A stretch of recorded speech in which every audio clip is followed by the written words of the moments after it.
to now as an adult, I just think about where I want to go. If I'm having a really lucid dream, I can think about where I want to go, or just decide I want to go flying, and I just levitate and I fly.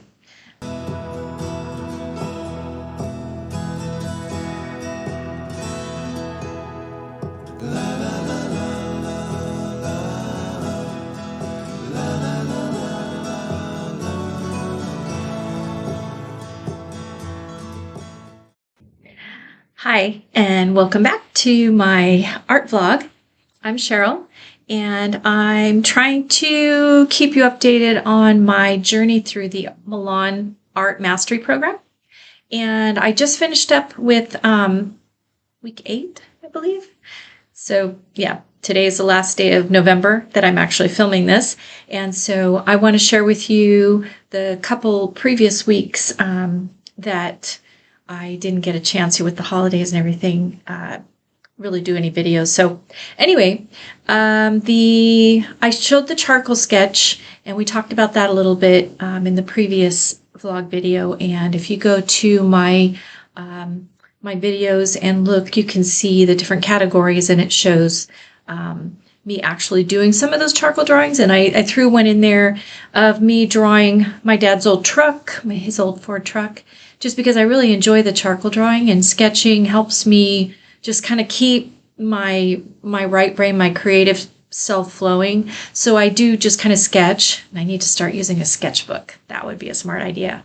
Okay, next vlog, I promise to show some sketches from the sketchbook that I haven't started yet, because I tend to just sketch on whatever I have, but having them all in a book would help me kind of look at my progress and look back on old ideas without having to hunt for the drawing that I did a month ago.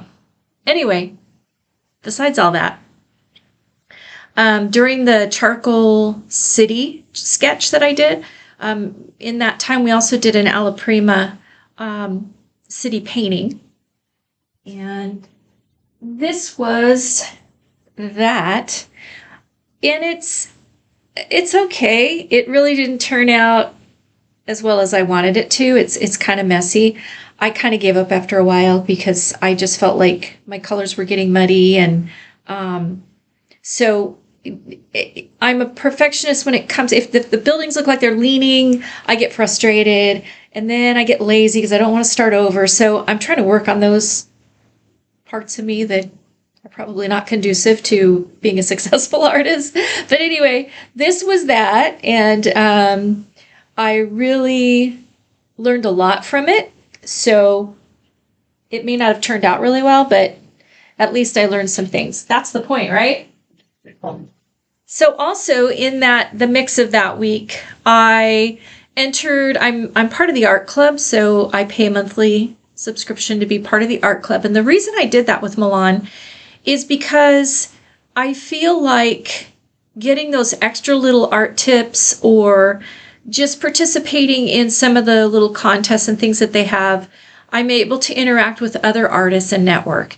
So, having that support and that interaction and being able to meet other people all over the world, it's kind of a cool deal. And I can get that through the Mastery Program's general kind of social media feed that they have on their website. But the art club adds a little bit extra, especially because the contests are fun.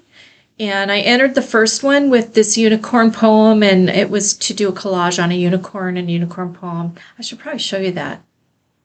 But anyway, I entered the second one that I entered is called Reflections, and it was a painting that it was a reflection. We do a reflection on ourselves and why we want to paint, and just other aspects of being an artist and being creative, and maybe even influences in your life that have led you to that point. So there's always a prompt for these contests. And I realized in that time that I had flying dreams since I was probably 9 or 10, I want to say. And at the same time as those flying dreams happened, I had started to write little poems and stories, and I had started to sketch. I loved to draw. My dad used to sketch with charcoal on our camping trips, And I was fascinated by that, so I started trying some drawing. And so that kind of connected the flying in my dreams and that. The interesting thing about the flying in my dreams is that I learned to fly. I went from running and jumping off cliffs, running from bad monsters or whatever in my dreams, jumping off cliffs and being able to just float to the bottom, to literally running, jumping, flapping my arms, and getting a little bit off the ground for a few seconds, to now, as an adult, I just think about where I want to go. If I'm having a really lucid dream, I can think about where I want to go, or just decide I want to go flying, and I just levitate and I fly. So the painting I did for that was this, and it's called Dream Flight. And it represents those flying dreams for me, because I think that the flying dreams had a lot to do with, obviously, my subconscious. It obviously had a lot to do with feeling creative. And so feeling free and creative, I think the dream is just the representation of that feeling. But I also feel that it's me telling myself, this is where you want to be. You want this feeling. Yes, it is. And when I paint, I feel that. And when it turns out better, as good or better than I thought, it's this euphoric feeling of, oh my gosh, I just created that. So the flying goes along with that. So that's why that painting represents my flying dreams. And it's a reflection on why I paint. It was always an escape. And art is still an escape emotionally for me. So whenever things are tough, if I sit and sketch, I can get out of a bad mood sometimes. So yes, that all packaged together. All right, so then the last week, the last assignment was alla prima portraits. And that was a challenge.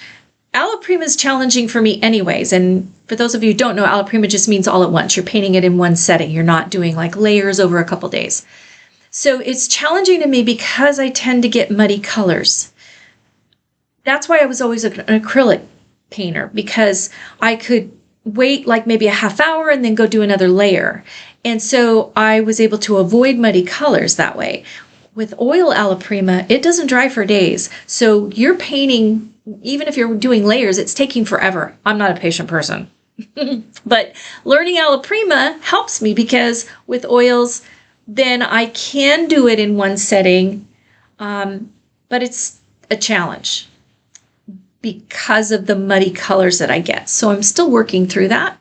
So the first assignment was to paint a portrait of someone live, so live model, and it was only using primary colors. So we were only using red, yellow, and blue, and then black and white, of course. So that was good for learning how to mix colors. My issue is that my family lives a ways away and my husband works all day. And sometimes he's gone at night and on the weekends. So it's hard to get him to sit for something.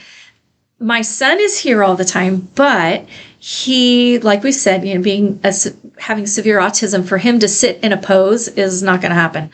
But I got him to sit for a few minutes while he watched TV. And I was able to kind of get an outline, and then I took a photograph of him so that I could finish just based on the photograph. That's the best I could do. And that was this one. So this was the one of my son, Jason.